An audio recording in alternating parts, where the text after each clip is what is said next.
करवा चौथ के व्रत की कथा। करवा चौथ की कहानी है कि देवी करवा अपने पति के साथ तुंगभद्रा नदी के पास रहती थी। एक दिन करवा के पति नदी में स्नान करने गए तो एक मगरमच्छ ने उनका पैर पकड़ लिया और नदी में खींचने लगा।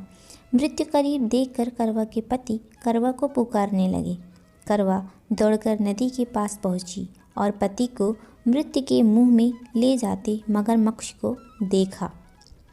करवा ने तुरंत एक कच्चा धागा लेकर मगरमच्छ को एक पेड़ से बांध दिया।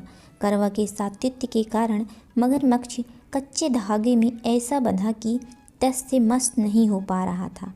करवा के पति और मगरमच्छ दोनों के प्राण संकट में फंसे थे।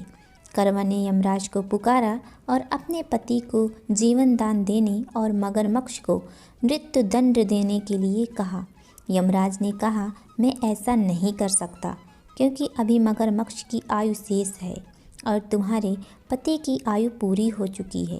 क्रोधित होकर करवा ने यमराज से कहा, अगर आपने ऐसा नहीं किया तो मैं आपको श्राप दे दूंगी।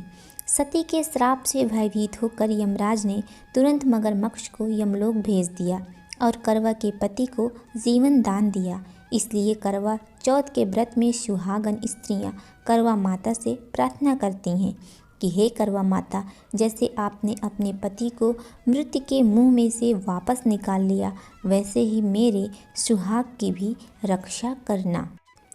करवा माता की तरह सावित्री ने भी कच्चे धागे से अपने पति को वट वृक्ष के नीचे लपेट कर रखा था। कच्चे धागे में लिपटा प्रेम और विश्वास ऐसा था कि यमराज सावित्री के पति के प्राण अपने साथ लेकर नहीं जा सके।